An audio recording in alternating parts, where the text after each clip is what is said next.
Thank you, single mom. Thank you, Jonah. Good to see both of you here.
Single mom, you came very early.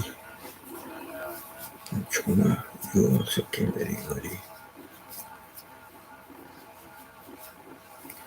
But both of you have disappeared.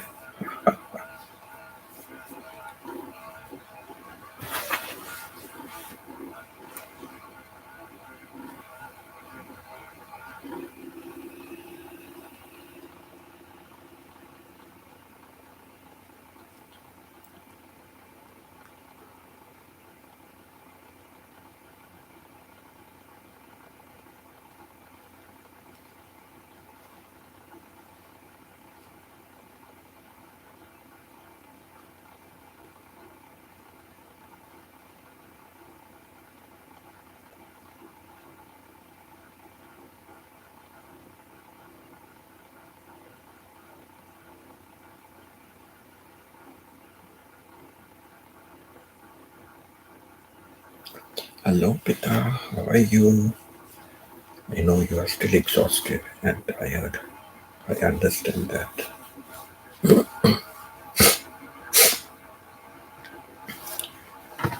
Plus, did you take your medication?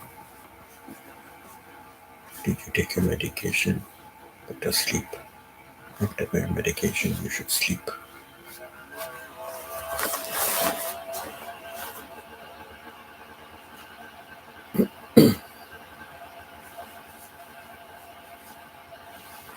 Okay, play duo. Don't miss your duo. One game the whole day. The whole day you can play one game just to keep your streak.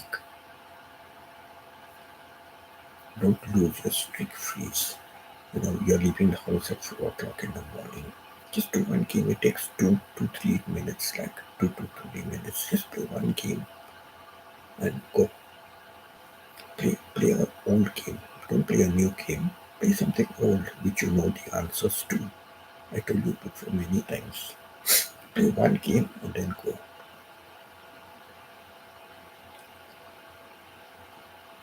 Whenever you get a little Wi-Fi, whenever you get a little Wi-Fi connection, play one game. Keeping your streak freezes for real emergency is important.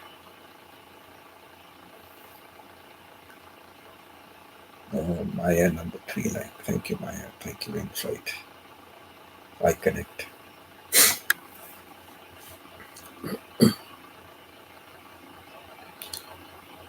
Try to do one game duo, keep your streak. Save your streak freezes. I also lost 3 streak freezes. I lost because I am playing on my laptop and I am playing on my phone also. Duo, correct? But because of the time difference, my laptop is showing Thailand time and my phone is showing Canada time. Because of the timing difference, I don't know where. 3 days I lost. I am going every day on duo, every day on duo. But I lost 3 days. Three streak freezes were used in 1 week. Same like you. 3 were used. So now I'm very careful. Like morning, I play on my phone, and evening, I make sure I play on my laptop.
think I can't beat you tonight anymore. I really am very dizzy. It's okay, just it's okay. Main thing is to play your one game every day. That's the most important. Play your one game every day to keep your streak freeze.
Oh, single mom, thank you so much, single mom. Thank you very much. I know you must be busy, but thank you for coming on. And you were the first one very early to comment. Don't forget to click the like button.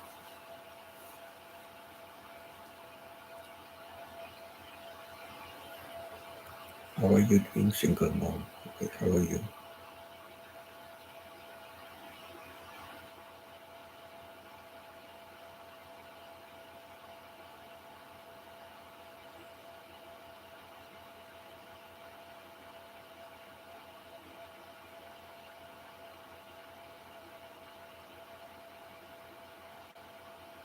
Me Insight. Thank you, Me Insight. Thank you. Thank you, Peter.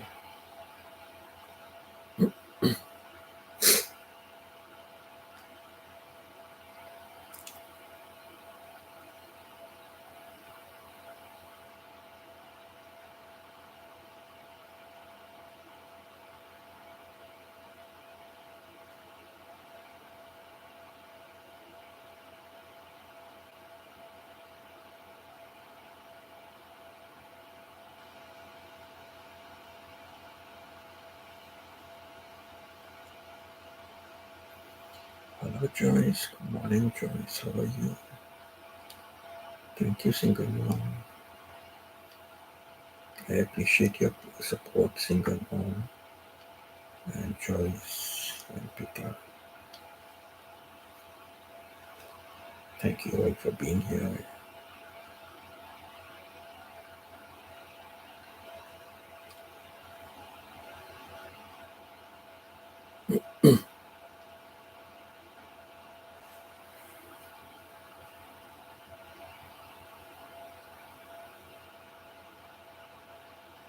Let's talk about today's theme. Do you ever keep making comparisons? Like compare yourself to somebody else, or compare our students with somebody else, compare our siblings with us.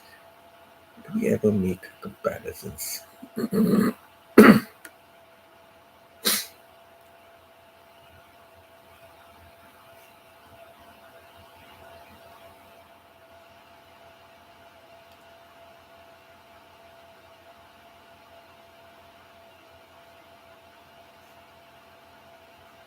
And I will tell you my story. I will tell you some stories from my life about comparisons.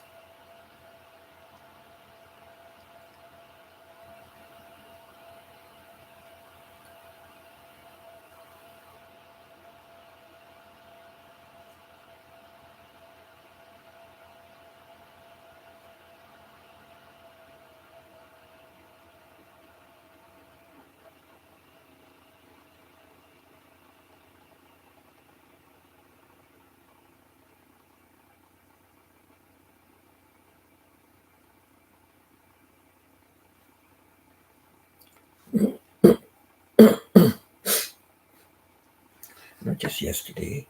Yesterday I spent all day with my family. I did not. I did not go much onto my phone, my laptop, YouTube, because the kids are not going to be here next weekend. So they were just having like Easter celebration for the kids. So in the morning they hid Easter eggs outside in the garden area, and then later on each one was given a basket, and they went out hunting for eggs in their area. So I went with them outside, and we all had a family lunch together. We had a family tea together in the evening, and we had a family dinner together. So I joined them for all three meals. And yeah, I spent a lot of time with them yesterday. So it was a nice celebration. Okay, Joyce has written something. Let's see, Joyce has written on the topic. Sometimes parents compare their children, and this can cause jealousy. Yes, that is true. That is true. I will tell you, this is what happened. This is what happened once. This is what happened. I have mentioned this incident before. I have mentioned it before. So the principal called me to say that parents have come to com- parents have complained that she called me to the office and the parents were sitting there, and she said the parents complained that I hit the child, and the boy is in grade 11. Okay, he's senior high school, grade 11, and I hit the child. And then I said, I'll take them outside and I'll talk to them. So I spoke to them and I made them understand what I did was not hit the child. When they are going back from the assembly, sometimes they keeping a long gap. So I just keep on saying hello, move, move, move. So when I say move, sometimes I just tap them on the shoulder, come on, move, move. So I never hit. So like this, I began talking to the parents, and then I told the parents, let me just tell you something. In the house, you make a comparison between your younger son and your older son. I said, you're always making a comparison because the older son is not very smart, not very clever. But the younger son was in grade 5 and I used to teach him math. He was very smart student. So I said, you're always making a comparison. You must remember, each kid is different. I have two kids in the school, but both my kids are different from each other. You must understand the ability of your child and praise your child for whatever he's capable of doing. So, like this, I brought out many incidents where they believed the servant. They even believe the servant instead of believing the son. And he's a very quiet, timid fellow, backward, you know. So by the end of the thing, they were in tears, they were crying. And they asked me, so how do you know this? Does Punal tell you? And I said, no, Punal doesn't tell me anything. But I've seen in his compositions, his essays, I have seen. And from that, I gather the information. From that, it tells me that there is something wrong in the house. Then they said, oh, so we will promise we will try to change that. Promise we will try to change that.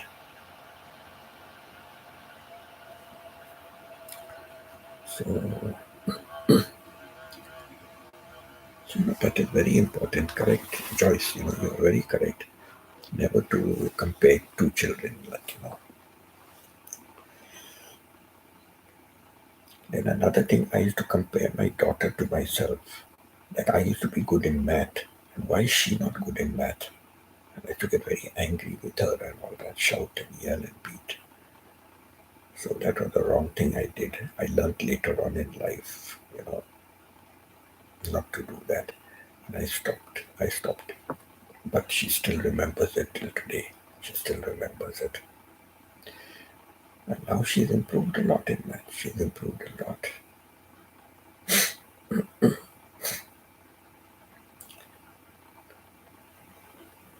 Yeah, I sometimes I compare myself to other people, but I compare it in a good way.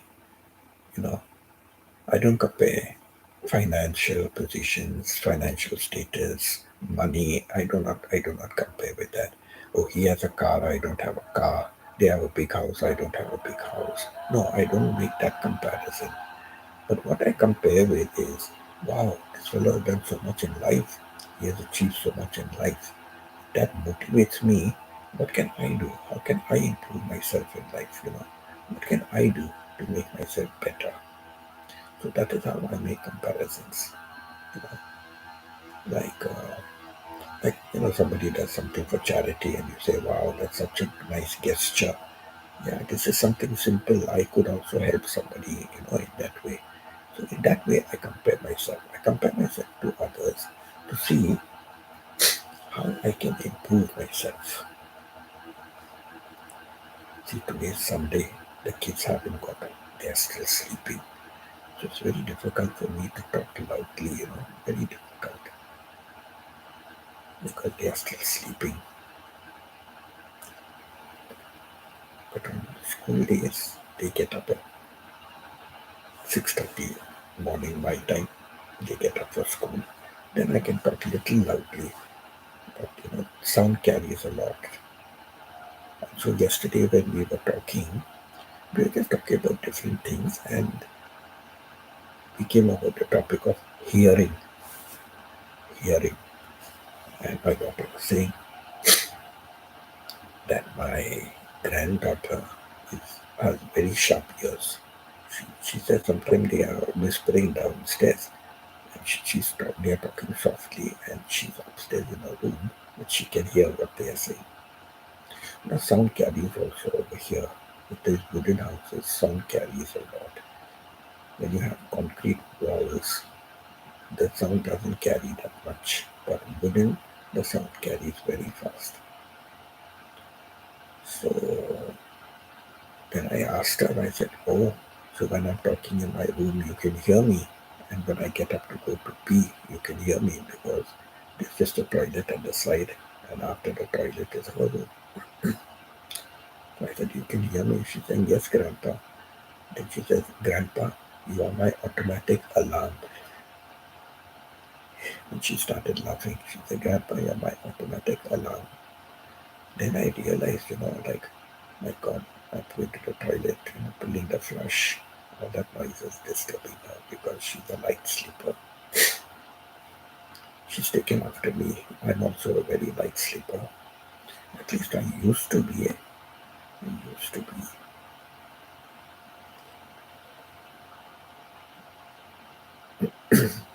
So those are some of the things of comparison. I never compared. I never compared my children with each other.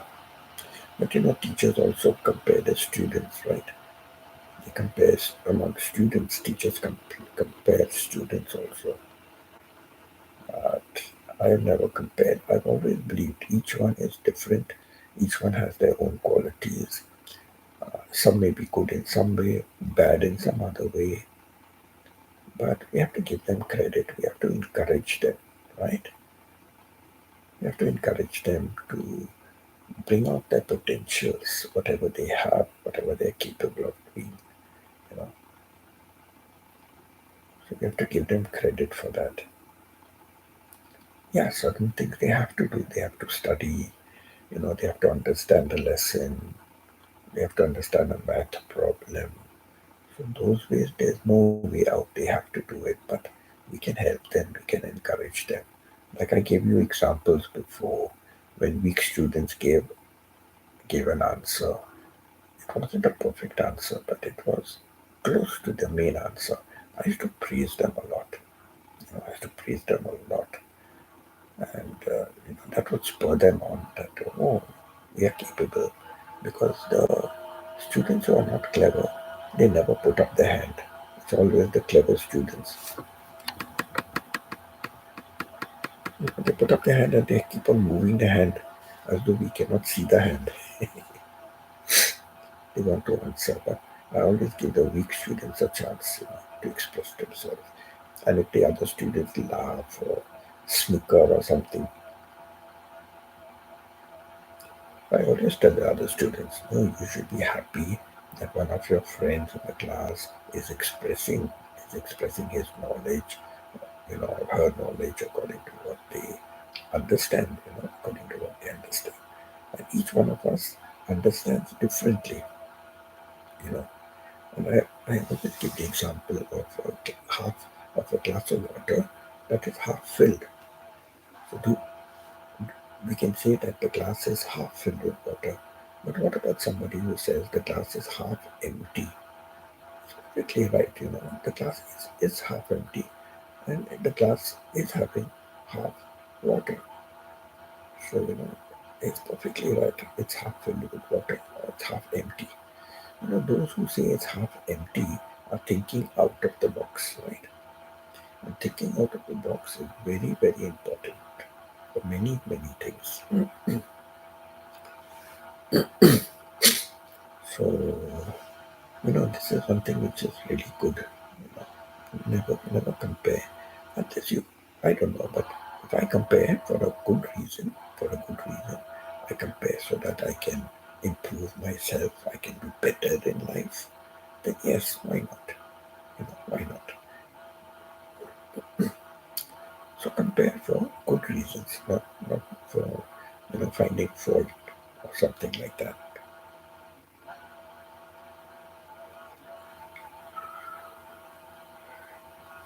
Anyone else wants to speak about comparisons? Anyone wants to mention about comparing? Single mom? Any comment? Single mom?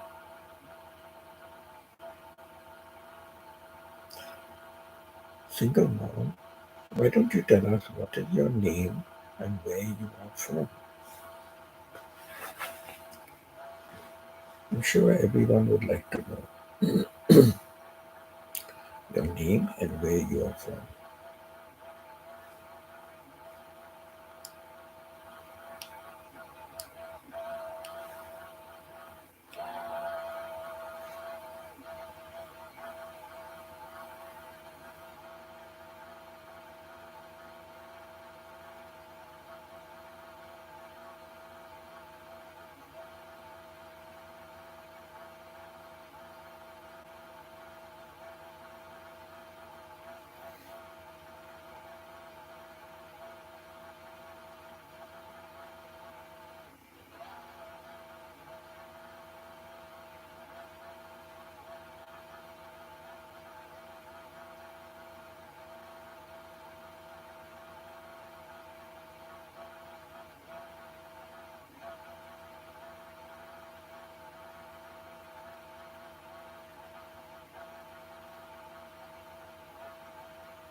Is the noise from my laptop too loud?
I try to treat people with respect in spite of their social status. Yeah, whatever be their social status,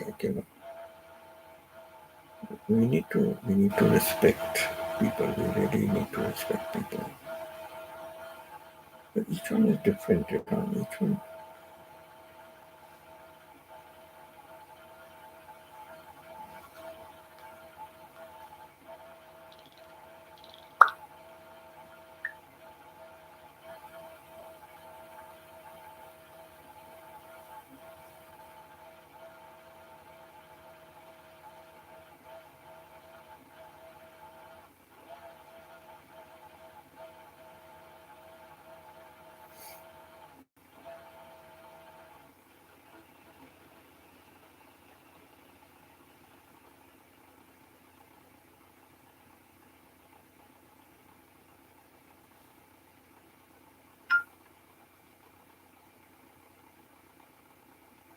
Hmm? Comment removed.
Joyce, you want to replace your comment with anything?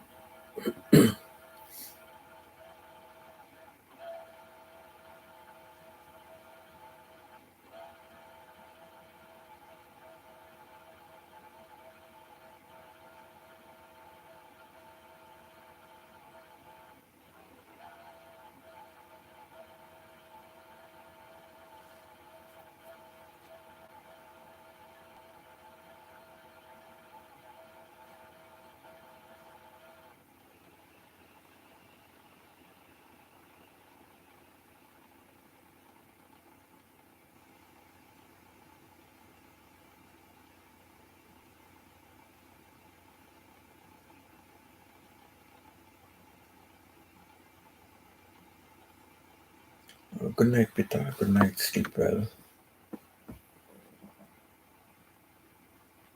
Good night, Pita. Sleep well. See you tomorrow morning.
Really feel very dizzy now. Yeah, Pita, go to sleep.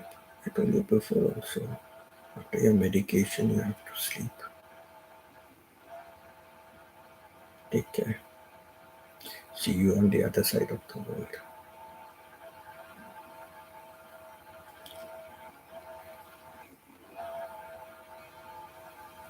Comparison isn't a good thing in the seminar that I attended. The doctor of psychology speaks about the possible outcome of mistreating children. Yeah, very true. Must never compare. Must never compare children. You know, must never compare them. Each child is different. Never compare. Never compare students in our classes. We need never compare them, with each other. Comparing is not good. Comparing is okay if it is in a positive way. Like I give my example. Like sometimes compare myself to others from whom I can learn something.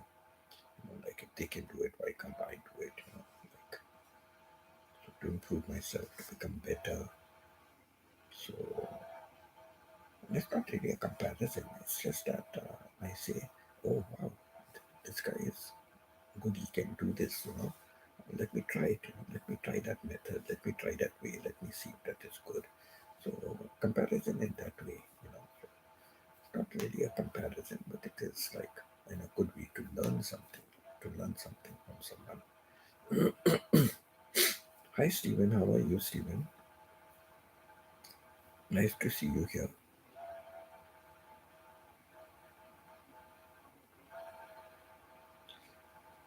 Comparison is a possible cause of depression. Yes, if you make a comparison, you know, um, if you make a comparison, trying to keep up with the Joneses, trying to keep up with the Joneses, then of course it will lead to a lot of problems.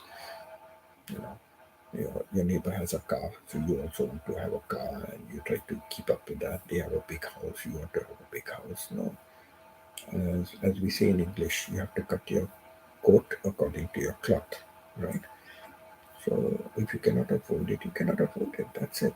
Simple matter.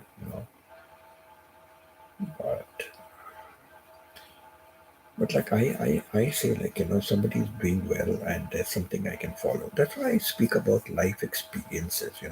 My channel is about life experiences. And I like people to share their life experiences because, people can learn so much. People can learn so much, from that.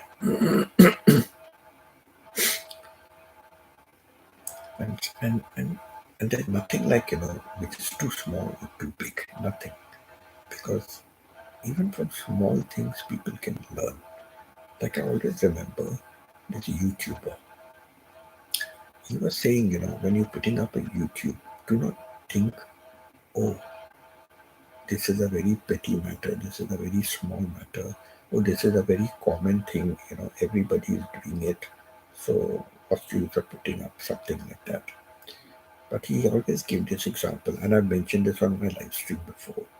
He gave an example of a fellow who got like millions of views just by showing how to drill a hole. How to drill a hole, he got millions of views. He said, now drilling a hole, somebody will think, so easy, just take a drill and start, drilling a hole. It's so easy. So why did this fellow put up this video? But he said, yet he got 3 million views. Like, sorry, not many million views. Why did he get so many million views? Because people who want to drill a hole, they know that drilling a hole is not an easy task. You drill a hole into a wall, which is concrete. You drill a hole into wood. You drill a hole into iron. Each of them requires a different bit. Then it requires a different technique. Sometimes you drill a hole straight. Sometimes you have to drill a hole at an angle and then go straight. So there are many different ways of drilling a hole. And that is why people who are looking for something like that, they find it very, very appreciative that somebody has explained the techniques of how to drill a hole. So I remember this very clearly, looking at YouTube channels, I saw this one, and great motivational, thing it is. So never think like, I remember Stephen, I forget the topic now. It will come back maybe later. But Stephen is saying, no, I never, or something. And then I said, no, I'm sure in your life you must have. And then he said, I'm good in sports or something. And then he said something, and I said, yeah, see, that is a skill that you have, right? That is a skill that you have. You're good at it. So I forget now what that was about. But, it's like that. It's like that. Never feel you're underrated. Never feel that way. You know, there are all these things that we are doing in our life. You think that we are doing, but we just do it every day, so we don't. It doesn't occur to us, and we don't realize that yeah, we have the potential to do it. Yeah. We fail to look at our own selves that we have the potential to do something.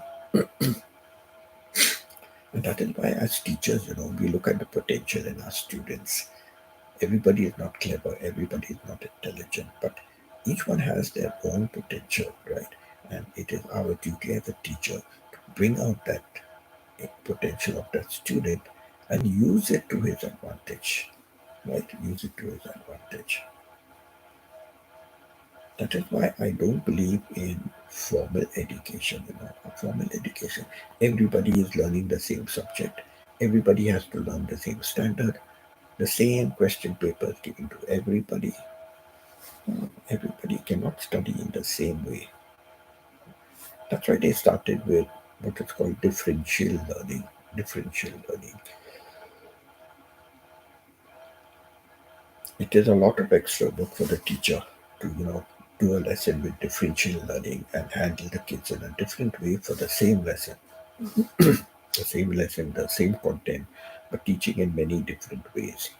But that is what is important because children learn in different ways.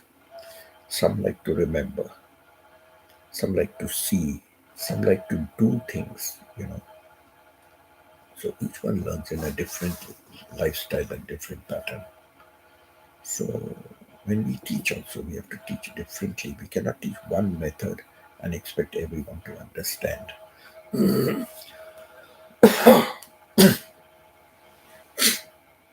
So,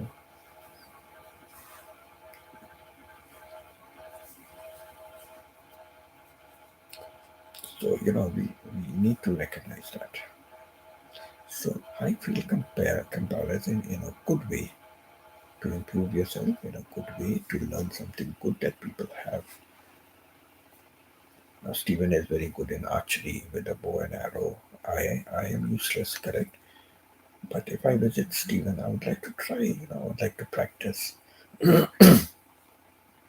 I'd never done bowling in my life, but when I went with my kids one day, they said, Dad, why don't you join us for bowling? And I did it. And I did it, and I found I was able to get a strike in the very first time I ever did bowling, kind of. And my children were very upset. Oh, Dad, you must have been playing, and you're saying you never played in your life. And I said, No, I've never. But sometimes I've thrown the ball, and I've not even hit one pin, correct? It gone from the side and not even hit one pin.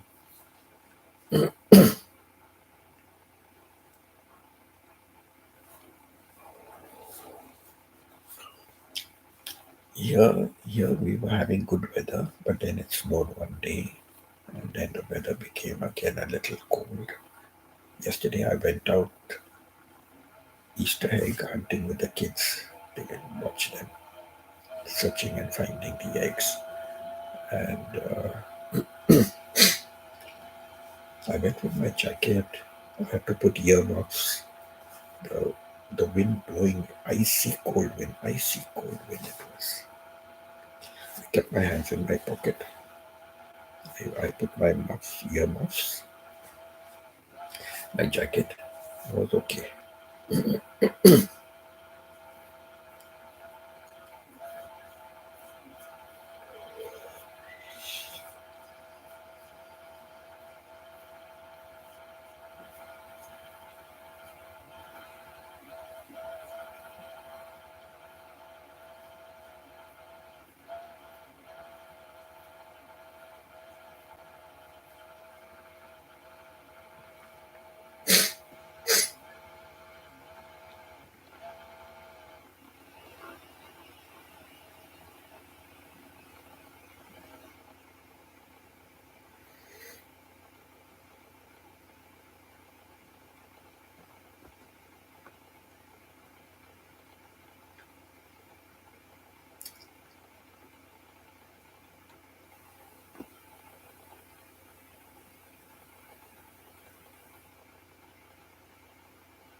Yeah, so that's why you see I wear this because for me I feel cold. The heater is on, but you can't keep the heater on high because, like, downstairs heats differently from upstairs. And I'm scared of getting a cold because I'm staying an hour longer period of time. So I'm scared of getting a cold or cough or anything because then, getting taking medicines and getting cured takes time. Then I will not be able to be close to my kids, my grandkids. So last year when I came, I remember last year when I came winter time, my my daughter-in-law was in Mississauga, Ontario, and the day I landed at Vancouver Airport, I started with this cold and this cough. I started. So much so when I went to Toronto, I used to wear a mask in the home, and I used, I used to be far away from my grandkids when I'm talking to them, far away. Couldn't hug them, and all that. So my 10 days over there was awful. Couldn't really interact with them properly, couldn't sit with them, play with them, games or anything like that. So no, I don't want to, and I don't suffer with a cold and all this. As a rule, I don't suffer. So I don't want a repeat of that. I don't want that. So I wear it. It's better to stay warm. Better to stay warm. And I have a very thin shirt inside. Very thin shirt. So I wear something warm inside. It's better. I do remove it in the afternoons. I remove it for some time in the afternoons. But morning and evening, I keep a sweater on.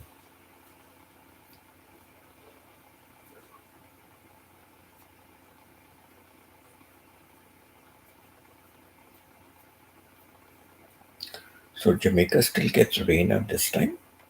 Jamaica gets rain.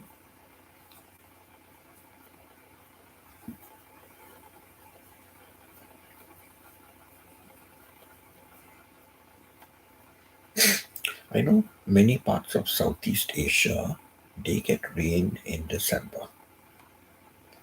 Southeast Asia, and they call it the return monsoons. The return monsoons. So many countries in Southeast Asia, they get rain in the months of like July, August, And then in December, January, they get rains again.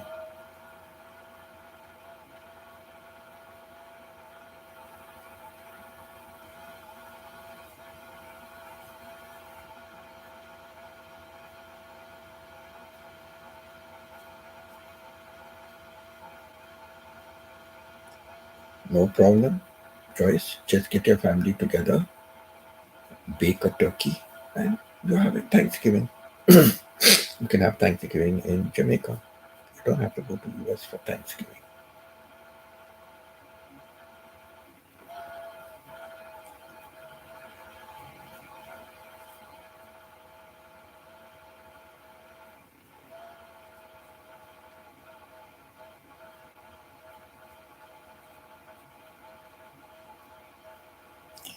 Yeah, that's what I'm telling Joyce.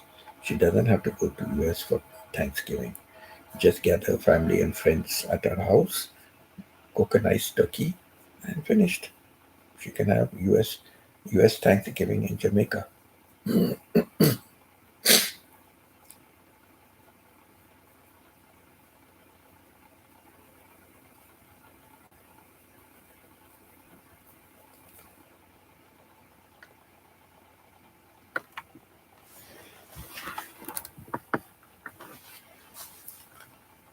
Today the kids are still sleeping.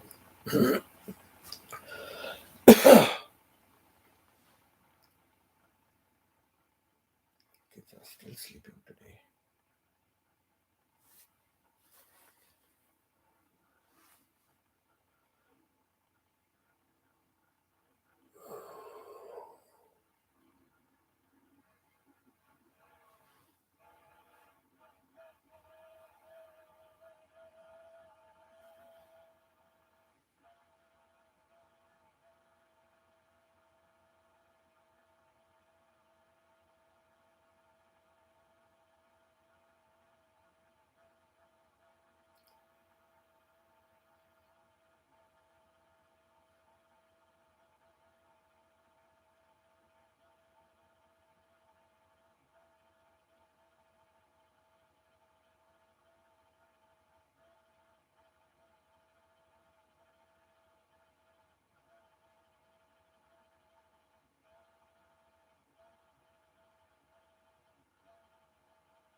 Okay, some parts of Jamaica has rain. Okay.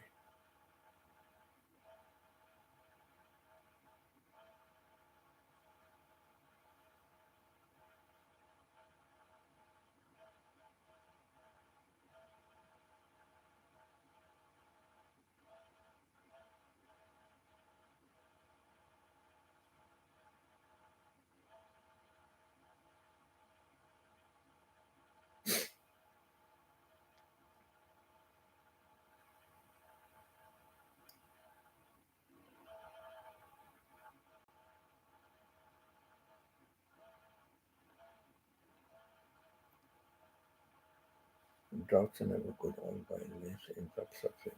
Yeah, true, true. You see a lot of it in Africa, right? Africa.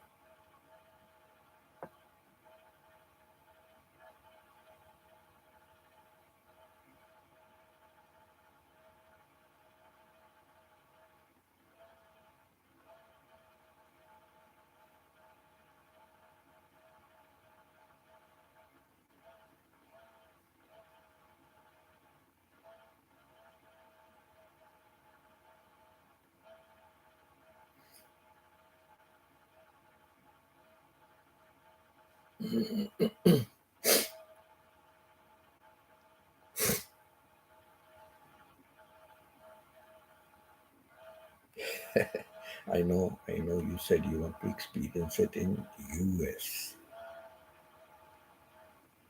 So you have to take a couple of days off from work. You have to take a couple of days off from work, hop across to the mainland, and then enjoy Thanksgiving in US. Easy, just take a day off, couple of days off.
Hope, hope that this year I can go to Florida around that time if my Princey will allow it. Apply in advance.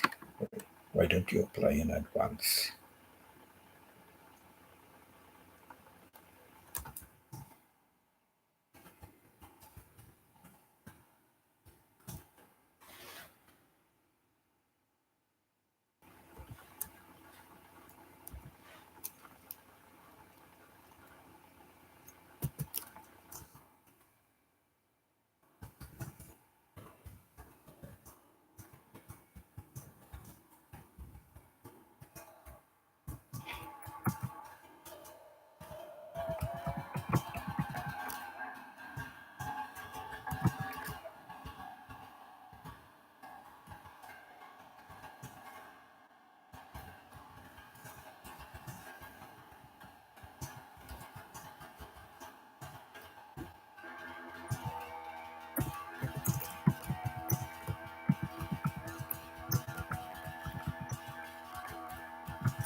Not easy to take time off when you work with the government. Okay.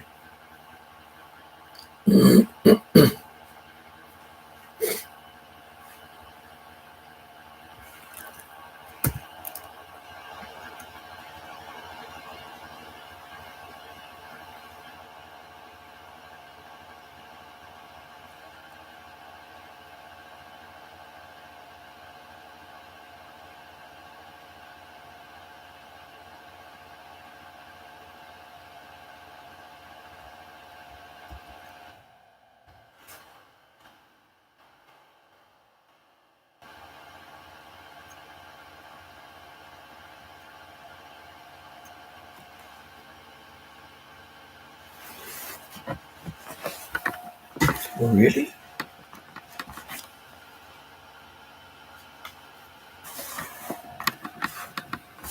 And I tried to do it, but I don't know what's happened.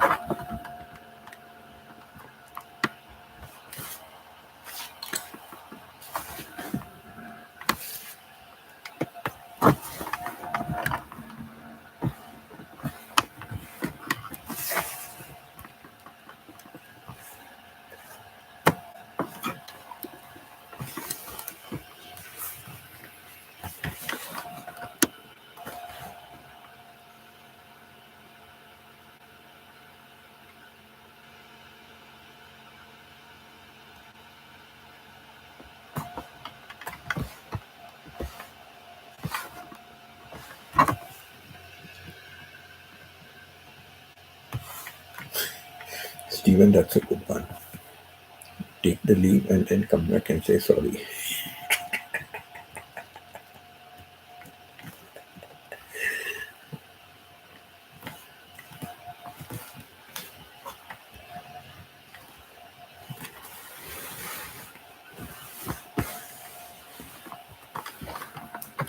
Always put it down to some emergency.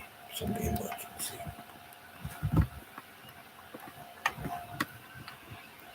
That's the only way you can get leave.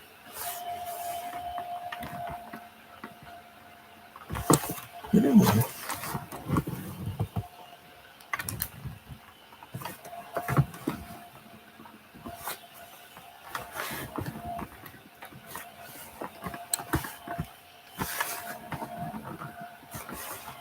I'm trying to rectify if I can reduce the noise.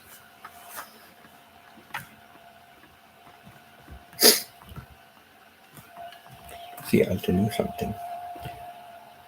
In my previous schools,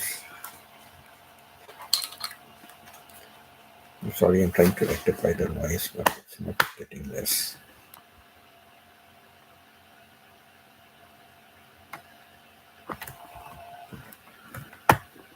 Is it better now? Is the noise better?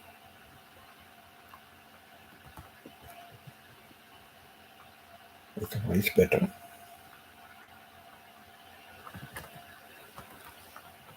You know, in my previous schools,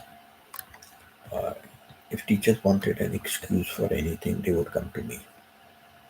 They would come to me and they would tell me, hey, listen, I need to get this work done. So I want to apply for leave. What should I write in the letter? What should I write? And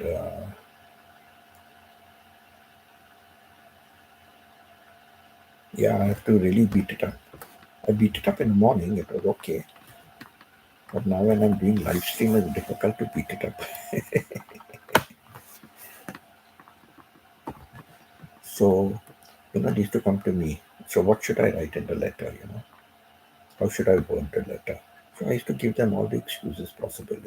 Write like this, write like that, and all that. And, I have to give them.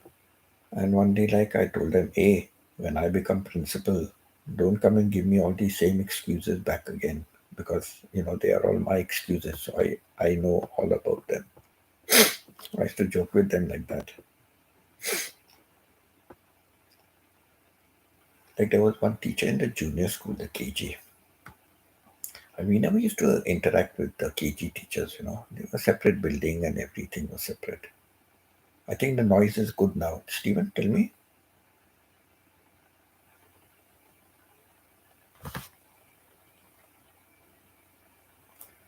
Stephen, tell me. I think now the noise is good, right?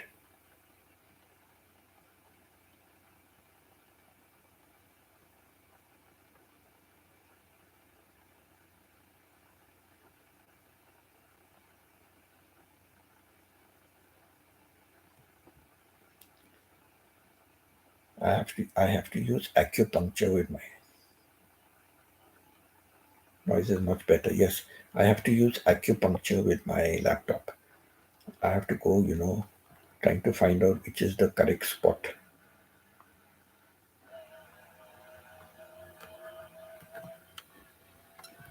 It has started again. It has started again. my, acupuncture, my acupuncture did not work for long. Oh no, it has started again. I spoke too soon.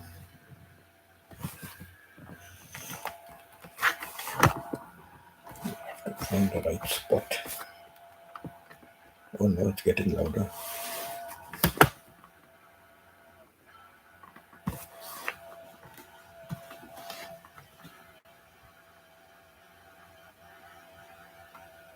Okay, that's it. So one day a teacher from the KG section, she came searching for me. She said, "Hey Winston, you do not know me. I am so and so from the junior school." So I told her, "I do not know you, but I've seen you because my staff quarters was in the junior school building. So when I used to pass by, I used to see some of these teachers. So I said, no, I do not know you, but I've seen you, And then she said, hey, listen, I want to write a letter. I want to write a letter. And she explained to me what she wanted and all that. So I said, okay, no problem. I said, so I wrote out a letter, to give it to her. I said only one problem is do not give the same letter. Don't just sign it and give it to the vice principal because he knows my handwriting. He knows my handwriting and don't give it. You copy it out in your own writing and you give the letter and destroy my letter afterwards. She said, okay. In 2018, when I went to India to sell my flat, my wife insisted on selling it. And my ex-principal, he died. I went for his funeral. One guy who was in the Anglo-Indian Association, he saw me and he said, "Hey, Winston, your girlfriend is looking out for you." I said, "My girlfriend?" He said, "Yeah, your girlfriend is looking out for you." I said, "Very good. Well, who's this girlfriend? I want to see because I don't have any girlfriend. So I'm very interested to see who is this girlfriend." And then he said, "Okay, I'll see where she is." And then after some time, he brought this girl. He brought this girl, and she had lost all her good features, good-looking features. She lost. She had lots of white hair. But honestly speaking, I never remembered her. Honestly, I never remembered her. She told me her name. I still could not place her. I still could not place her at all. And I'm usually good with faces, but I just couldn't place her at all. And I am talking now. I left the school in 1992. Right. I was there from 1982 to 1992. I left the school in 1992 and I'm meeting her now only in 2018. I'm meeting her.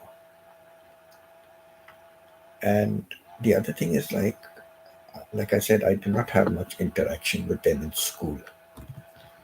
So finally, when he brought her, I just couldn't remember her. And then faint remembrance, I remembered a name, and she said, "Oh, that is my sister. You remember my sister, but you don't remember me." I said, "No, it's just that there were two sisters in the school, look kind of similar, but I just remembered the name of the other sister. It like just came. But I couldn't remember. And then she gave me the incident. She said, "I had come to you once to write a letter for me because everybody said, oh, you want any excuse, go to Winston. He will draft out a letter for you." So I'd come to you. Then I said, "Oh, yes, I remember that. I remember that. And I told you, do not give my letter, write it in your own writing and all that." And give. She said, "Ah, yes, correct. That was me." So she said, so I said, okay, now I remember you. I said, from that incident, yes, I can remember you. Okay, so how are you doing? And blah, blah, blah. Are you on social media and all? She said, no, I'm not on social media. I said, oh, okay. So, you know, and then she said, she told me, she said, you know, uh, you do not know how crazy all we junior teachers, they were all spinsters, not married. They said, you do not know how crazy we used to be about you. I said, oh my God, why did you not tell me at that time? But of course, at that time, I was already married. I was married and I even had my kids over there in Bishop School. So I said, oh, why did you not tell me at that time? Now it's too late. So they said, no, we were so crazy. Every Friday we used to come to watch the football matches, and we are not coming to watch the match. We're only coming to watch you playing, and we would all shout and cheer and for you. I said, "Oh wow, that's nice to know that now. I wish I knew it in those years. I would have played better." So and even a family friend who migrated to UK, when she came to have a white Christmas, she that time she told me. So that's how I knew about it earlier, because she told me. She said, "Winston, all the junior teachers. Now she was married, she had her own kids, but she also said, she said, no, all our junior teachers, we all used to come to watch you playing football. We only came just to watch you playing football. I said, oh, really? I said, how come I'm hearing it now? And then when this teacher told me at the funeral, I said, yeah, I know. Maureen also told me the same thing. She said, Maureen? I said, yeah, Maureen, she came to our house to spend a white Christmas in Canada, but it did not snow on Christmas Day. So she said, oh, how's Maureen doing and all? I said, she's doing well. She's divorced now, And she and William are not together and all that. So I gave her some news about that. And finished that. That ended the conversation with her. So I met a few of the other staff. That Eugene Pope, I told you, tall guy, very tall guy. Like you said, Stephen, your brother is 6'5". He also somewhere like that, very tall. You have to look up at him, And I'm 5'6", but I have to look up at him. So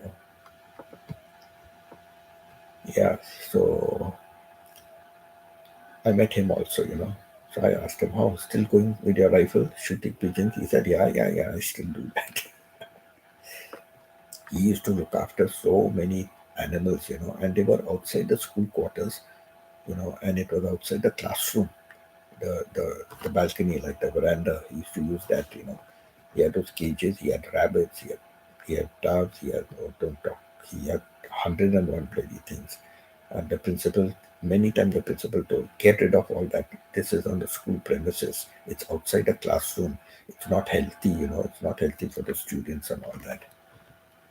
He turned around and told the principal, can you imagine? He turned around and told the principal, that Mr. Roberts, he said, over my dead body. Imagine he told the principal, and he said, get rid of it. He said, over my dead body. Principal never did anything. Horrible principal he was, man. Horrible fellow.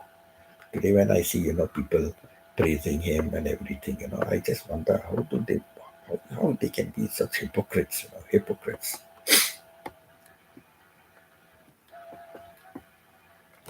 And he mainly turned against me. The first year was okay because his daughter studied with me in college, right? Training college, teachers training college in Darjeeling. So he was okay with me for the first year. But then there was a very big incident that took place.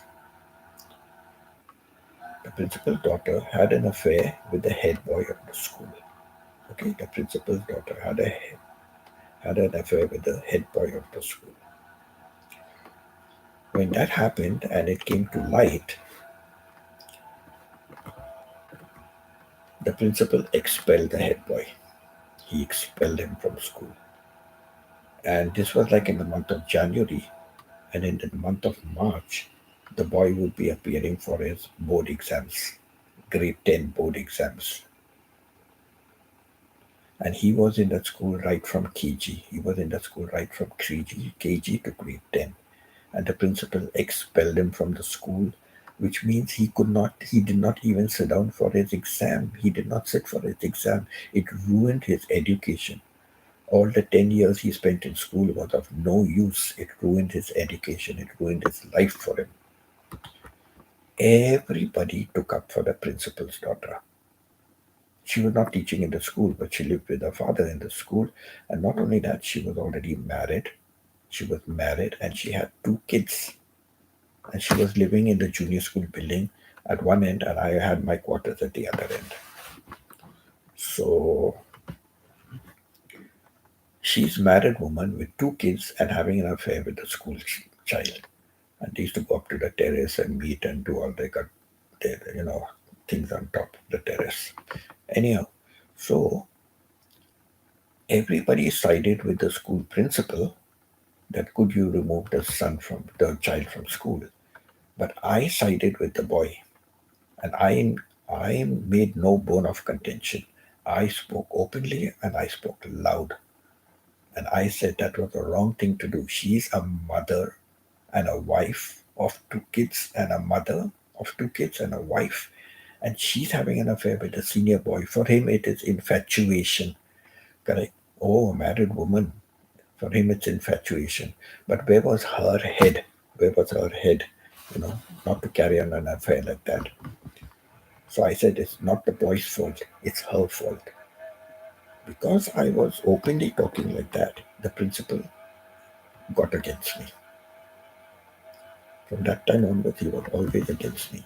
But I never bowed down. And you know why the boy was expelled? His parents. Who were his parents? The boy's parents. Who were his parents? The father was a cook in the kitchen. The father was a cook in the kitchen. And the mother was a nanny in the junior dormitory. The mother was a nanny taking care of the children in the boarding school in the junior dormitory. All the little, you know, KG and grade one and all that boarders. So small they are, you know. So she used to be the nanny, clean their potty, clean them, this, that, and all that, like, you know. So she was that, and the father was the cook in the kitchen. That is why the principal took advantage. If they were, you know, rich parents outside, the parents would have complained and they would have had a case against the principal, you know, and the principal's daughter, they would have put a case. But the principal took advantage. That's why I say I hate that principal, you know. He put on such a good image, but this is how he was actually taking side with the daughter and expelling that student. Thank God today that student is married. I encouraged him to go and do his SSC privately. You know. So he completed his education. Now he's married. He's got his own kids. And he's working in a big cathedral in Pune. He's working there. He's got a nice job. Very nice boy. Very steady. Till now, he's very steady. Very nice, you know. I met him on one or two occasions when I went. That cathedral is very close to the where I had my home. Very close by. So from that time, uh, you know, he was against me. So for 9 years, I suffered with him. I suffered with him, but I took it out. Hello, Marilyn.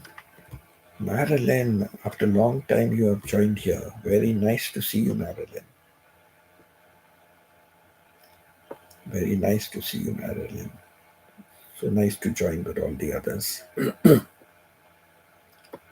So, Marilyn, tell us something.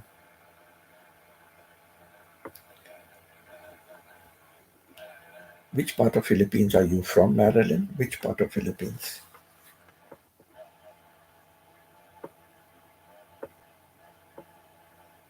But are you working somewhere outside, or you're working in Philippines? If I remember, I forget. Marilyn, Marilyn.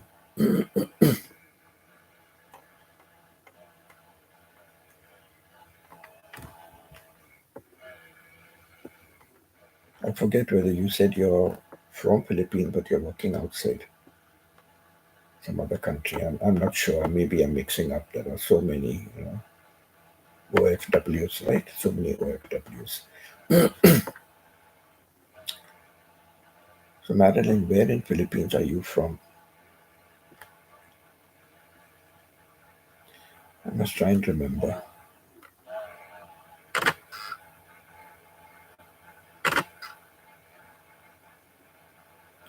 Yeah. The hospitality industry, nurses, caregivers, lots in Canada.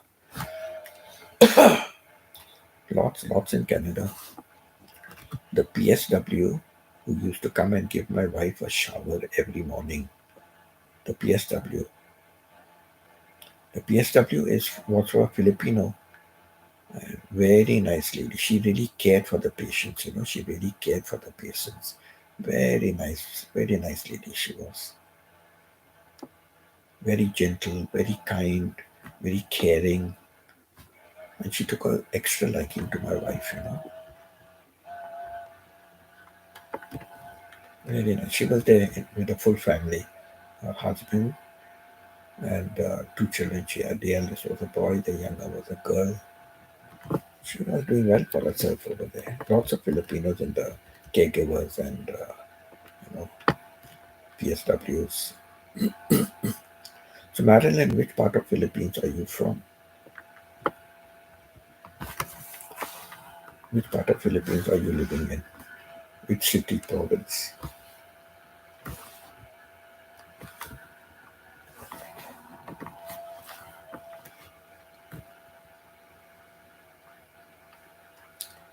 Yes, Filipinos are very respectful people. Filipinos are very, very respectful.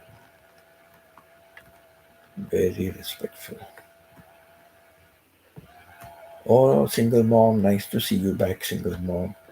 Single mom, what is your name and where are you from? Which part of Philippines are you from? And what is your name? So,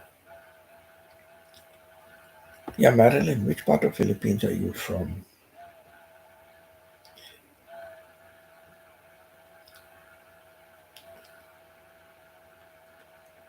You know, I have been to Philippines on 4 occasions. 4 occasions I've been to Philippines. But I never got any Filipino saying hello to me when I'm going outside anywhere. I never got any Filipino ever saying hello to me. I know they are very kind, but nobody ever came up and said hello to me.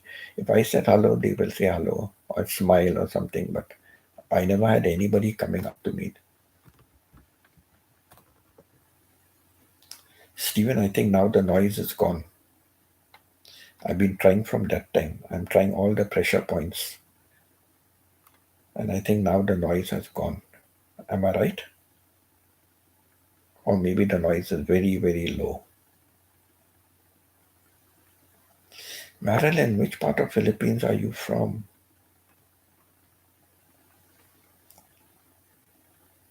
Yes, it's gone. I've been from that time I'm trying, Stephen, from that time I'm trying all the pressure points. Now I've got my both my hands on some pressure point. I just hope I'm keeping up the pressure, but no, it's starting again. But my fingers are paining. I'm putting up a pressure point, but the fingers are paining. Starting again.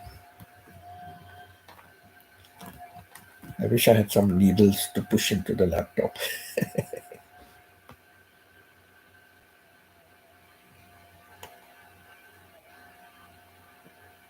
But you know something, Steven? I've always noticed. It's only when I'm on YouTube that this noise comes. I can be talking to somebody on video on WhatsApp and something. I can be talking on a video call and all. Like my friend from Australia called me yesterday.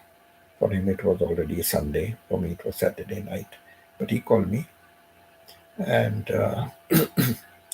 nobody's ever complained about any noise, or anything. It is only, it is only when I'm, it is only when I'm on this YouTube that this thing happens. Last time Martha was in the hospital, she had a nurse from the Philippines. Yeah, they are all over, I'm telling you. And most of them are very good nurses, very good nurses. I've got one or two, we have had one or two Filipinos, who they did not care. They did not care. They just, for them it was just a job. For them it was just a job. So we've had Filipinos like that. Marilyn, which part of Philippines are you from?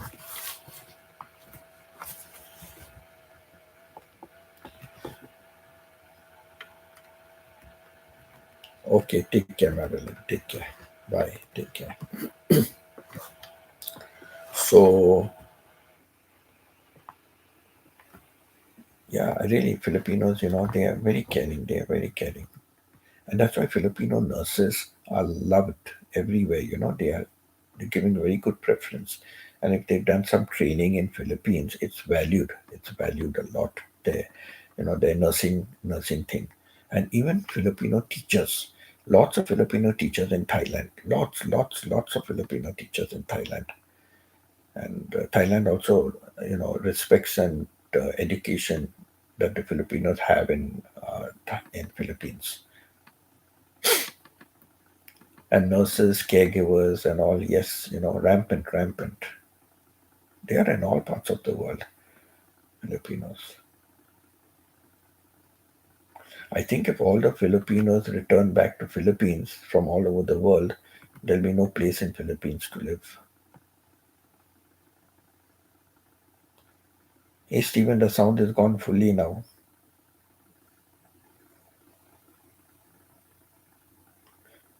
But my fingers are aching. The sound is gone fully, I think, but my fingers are aching.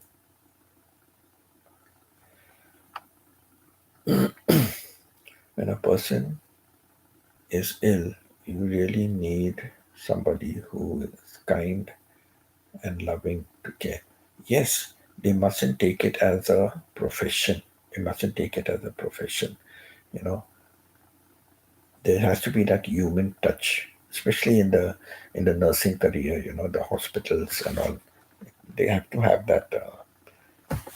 They have to have that humane. You know, they have to have you. They have to be humane about it. There is a Bible college near us that has a lot of Philippine students. I bought a car from one of them once. Oh,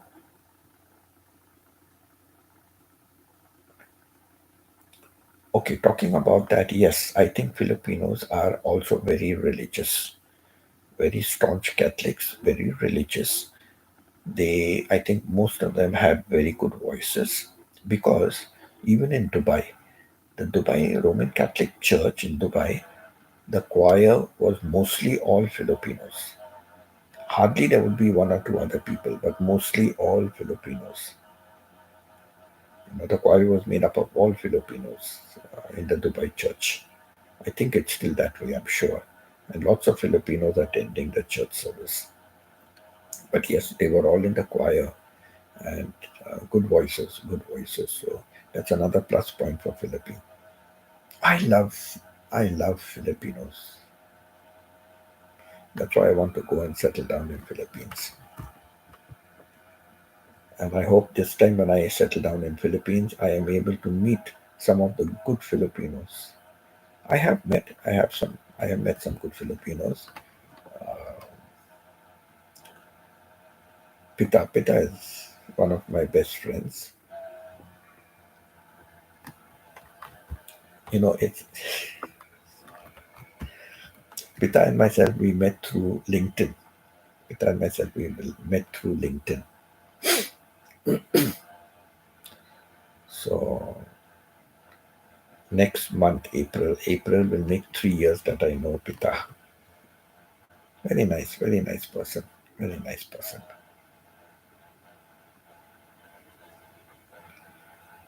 So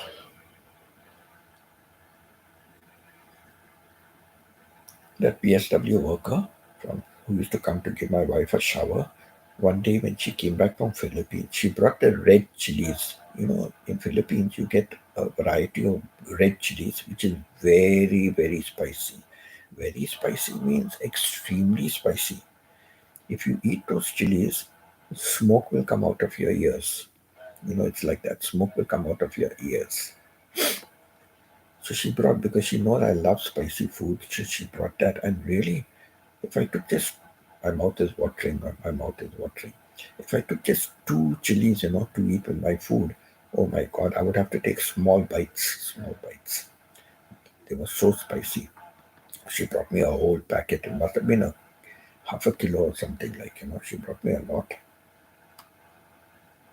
So I have to keep it in the freezer and take it out from there and use.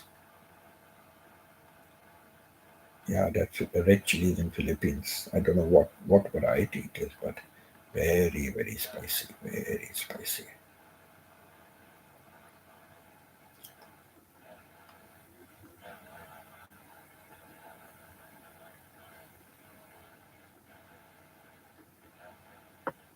So that's another aspect of them. Very religious, very religious. And in churches, every mass, you will find Filipinos, lots and lots of Filipinos in Dubai. Oh my God, lots of them. That's why I say if all the Filipinos from all over the world, if they ever come back to the Philippines, there will be no place for everyone. So many are out working. So many are working in Europe, Norway, Sweden, Switzerland. So many of them are working abroad. Some are married to foreigners, some are married to foreigners living abroad. There's another Filipino, so nice, you know. Uh, She is living in, she's from Davao area. Davao. She's got two kids, the girl, an elder girl, and a boy. Hi, Alex. How are you? How are you, Alex? So she's got a girl and a boy, and a person from Norway. A person from Norway, foreigner from Norway. She got friendly with a foreigner from Norway, and he had come to the Philippines on many occasions to meet her. Then they got married in the Philippines, and then they had two kids. But he was still working in Norway. He used to only go back and forth. He used to only go and come. So they had two kids, this girl and then the boy. And one day she got a letter from a lawyer in Norway saying that first she got a message from her husband's sister or somebody, some relative, that he passed away. Just he passed away tragically, accident or something. He passed away very tragically. And later on, she got a letter from a lawyer saying that in his will he had left her a lot of things in his will, So that was so nice of him, he was really committed to the marriage, and he had already made a will including her and the children in the will. And then the children were already the children are already Norway citizens, but she is not a Norway citizen. And children are growing big. So what she decided to do, she has to spend 3 years in Norway. She has to spend 3 years in Norway so she can get her citizenship. And she also had to, correct the children's citizenships for them to get a passport or whatever, something like that. But mainly for her to become a Norway citizen, she had to go to Norway. Now, I do not know what's the problem with his family or anything, but she's not like, when she puts on her blogs and all that, and she does a lot of live streaming from Norway. She never mentions anything about his family side, so we don't know anything about that. But she finally decided to go to Norway, and this is the first time in her life that she's going out of Philippines. She has never been out of Philippines before, never gone to any place outside Philippines. So it was the first time she was traveling out of Philippines. And she was so nervous. She was asking all the people, you know, how is Norway? What is it like? The climate is very cold. She cannot bear cold climate. She cannot bear the cold climate. So she was very worried about the cold, and but she's got a lot of followers, and many people helped her, and many people were in Norway also. And many were hitting on her also because now she's single. So many were hitting on her. But she's got a steady mind. She laughs, she jokes, but that's it, like nothing more. So now I think it is about 1.5 years she's finished in Norway, and she doesn't have a job. She doesn't have a job and all, but it's a great thing that she made a move. You know, we think like we don't have job, we don't have work. How will we manage? And Philippines, what savings? But maybe something her husband has left her also. Plus, she gets a lot of contribution from her channel. So she's still surviving, she's managing, and she puts a lot of. Now I don't have time to see. Before I used to watch her videos, a lot, a live stream, and her time difference is a lot, for the live stream. So, but now and then when I get a chance, I watch something. If I see a notification coming up, then I go and watch for some time. So she's doing very well in Norway now. She's living well with the two kids, and they're enjoying life there. And prices are so high compared to the Philippines. But she's a happy-go-lucky girl. Happy-go-lucky. She's that the Filipino life is nice. The Filipino culture. They're very family-oriented. Very family-oriented. I just had bad experiences with Filipinos, bad experiences. But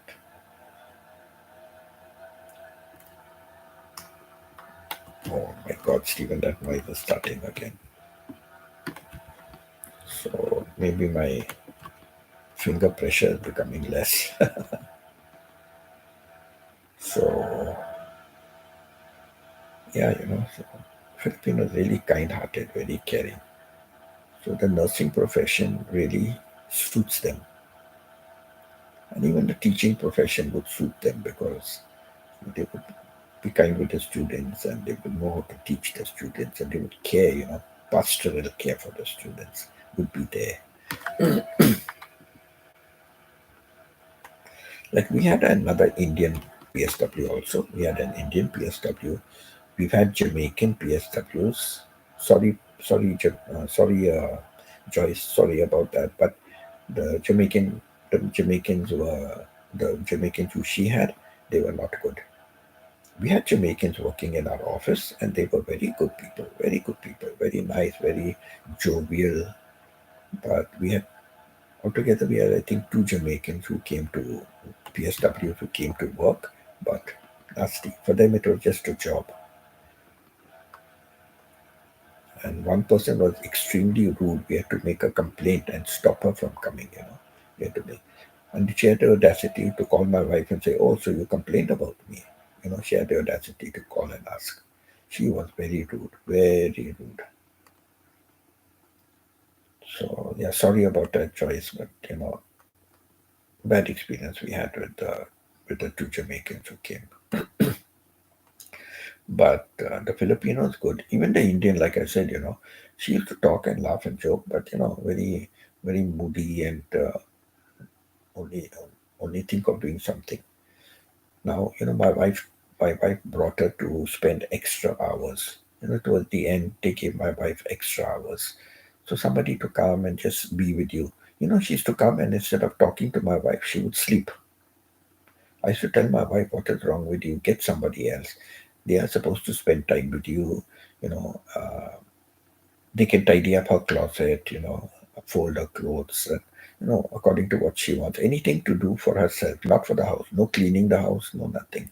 But if she wants something personally done for herself, so if she wants her clothes reorganized in the closet, that they are supposed to do, So this extra help that she had, 3 hours a week or something.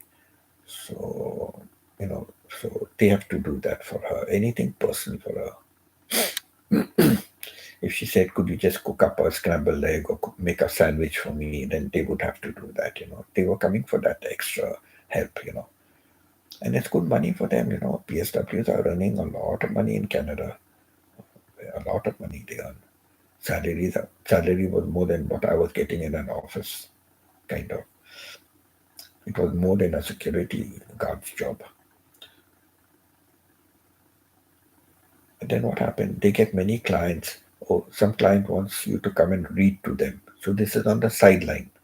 So they were paid in cash. So it's unaccountable, right? They get a lot of money by cash for private jobs. So, take them to the mall. So you're roaming around the mall for about 2 to 3 hours. So you're getting paid for 2 to 3 hours. And they were getting paid much more than what the company was paying them. So private jobs, they earned a lot of money. They earned higher money, and it was unaccounted for. They didn't have to declare it in their salary, right? Correct? Because it was cash transactions. So, private job, they made a lot of money, a lot of money. So, yeah, but the Filipinos, all the Filipinos we had were good, all the Filipinos we had were good. Maybe one Filipino was, I forget, maybe one, I think, I'm not sure. And she was the only one that would, laugh and joke with me. She used to call me bossing, bossing, bossing. Not boss, not bossy, bossing. Filipinos have their own style of talking. Their own style of talking.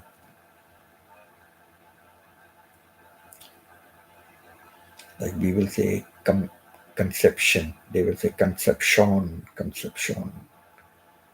Them, and I've noticed with all the Filipinos, they have a distinct way of speaking. Certain pronunciations and all are very distinct. It's truly Filipino accent. Filipino accent.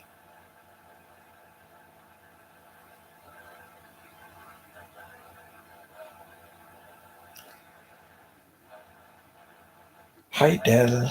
Nice to see you, Del. Del, it's past your lunchtime, right?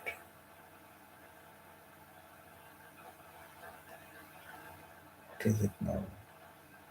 8 o'clock. 8:21 morning. 8 and 7:15. About 3 o'clock in the afternoon for you, Del. Past your lunchtime, or are you having a late lunch?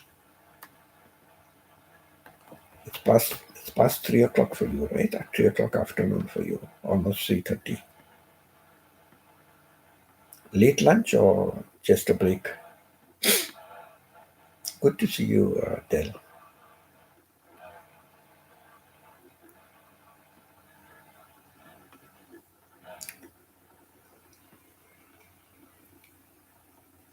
I hope my voice is not getting louder. I don't hear any noise from anyone else.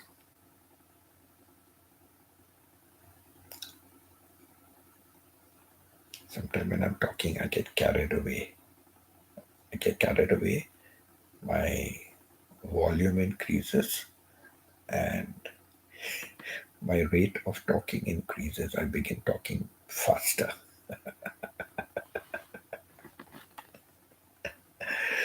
Oh my God.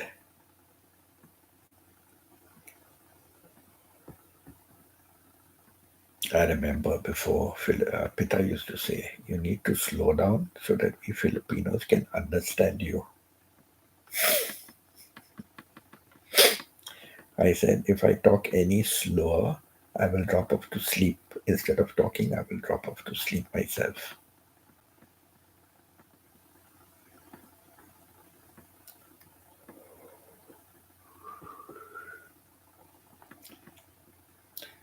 Anyone else wants to share about making comparison?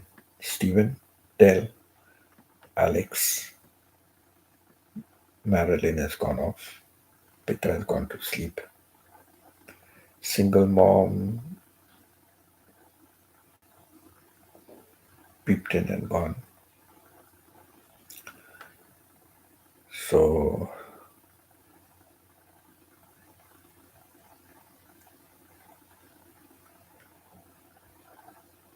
yeah, that's that. Some Filipinos do not want to say where they are from. Like Marilyn, I kept asking her. Single mom, I keep asking, where are you from? What is your real name? No answer. They like to be anonymous.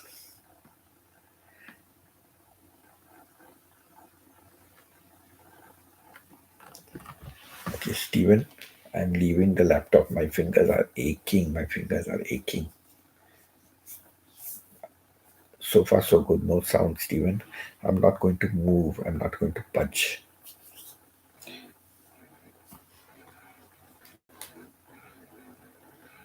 Okay, the sound is very minimal. Oh no, the sound is starting again. My fingers are aching. Both.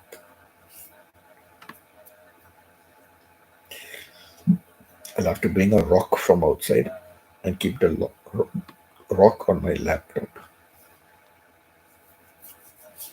My fingers are really aching.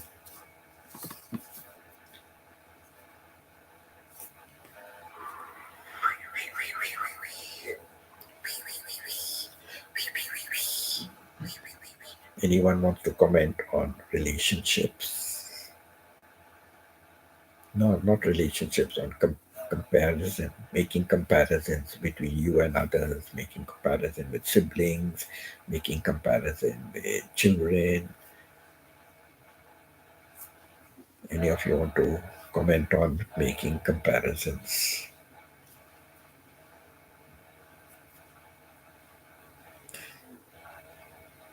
I've put a few questions up in. If you read in my pinned message, read my pinned message about the topic. I put up some questions, some things to reflect and think about and comment. Okay, Joyce, take care.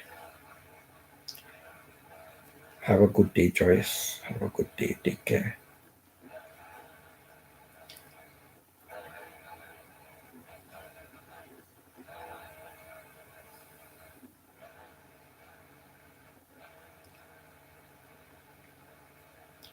Joyce is off to church to search. I once told a Filipino, "Oh, you go to church very often. So you go to church to search?" Oh my God, she got angry. She stopped talking to me. She said I was rude. I said, "What is rude in that?" I said,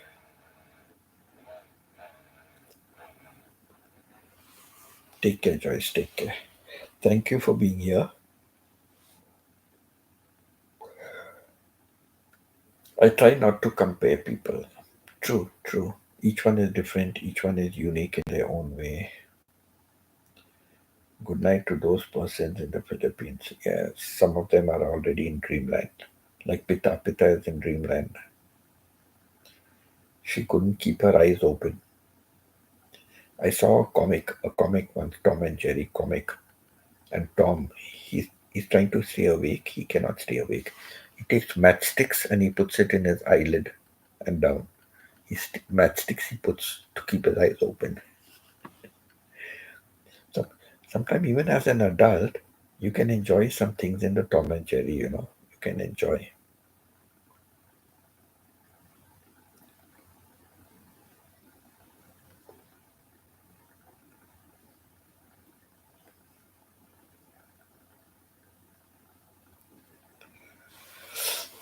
I also need to have breakfast.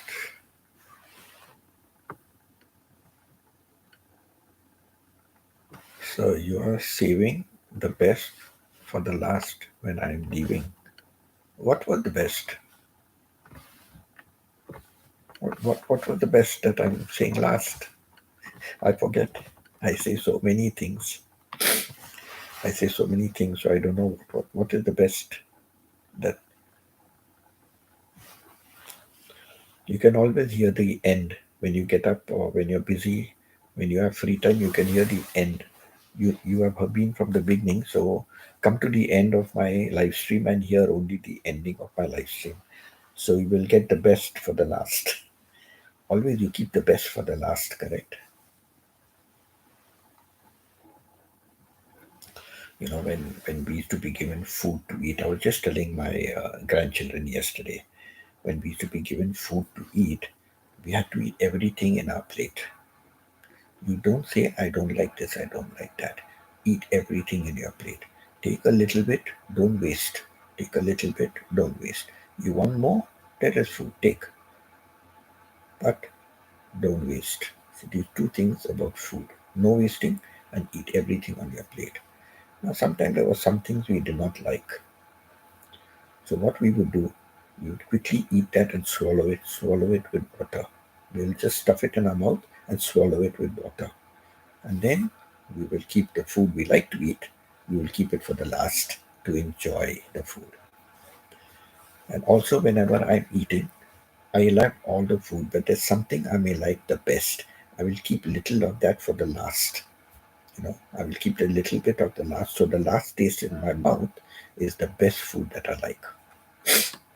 So, Joyce, we always keep the best for the last.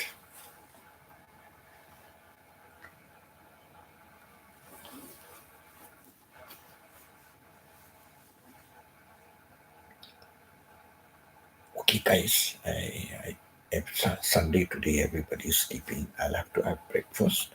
I will need to have breakfast, and also later on, they get up late at about now. For me, my time it is 8:30 in the morning. 8:30 in the morning, my time, and by about 10:30, 11 o'clock, they get up and they have brunch on Sunday. They get up late and they have brunch. because a couple of Sundays I've been out of place, and they say come for breakfast, but I say no, I had my breakfast, but then sometimes there is nothing for lunch. If there's leftovers, I don't mind eating it, but sometimes there's nothing for lunch, and I have to cook up some noodles or something. So my daughter told me last Sunday, she said, Daddy, Sunday is brunch day. So we get up late and then we have brunch. So breakfast and lunch combined.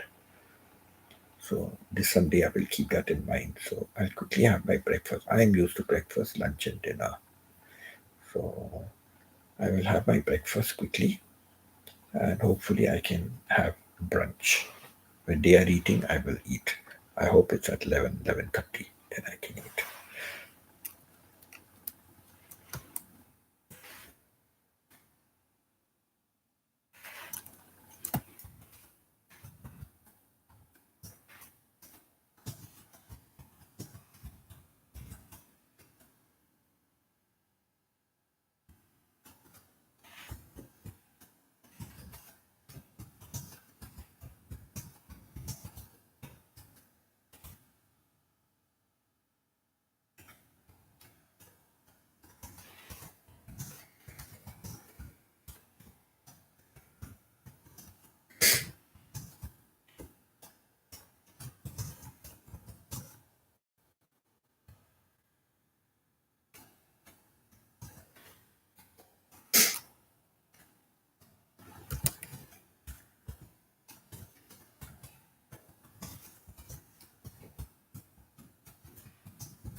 Okay, then, everyone. I thank you, everyone, for being here and sharing your time with me. It is much appreciated. God bless you and your families. Okay, so love you all and God bless. Have a wonderful night to those who are in the east, and have a wonderful day to those of you who are with me in the west. And catch you later on in my evening live stream. I will catch you once again with another team and some more chit chat and some more different talk. Okay. And as I always say, au revoir, au revoir, au revoir, till we meet again, au revoir, till we meet again.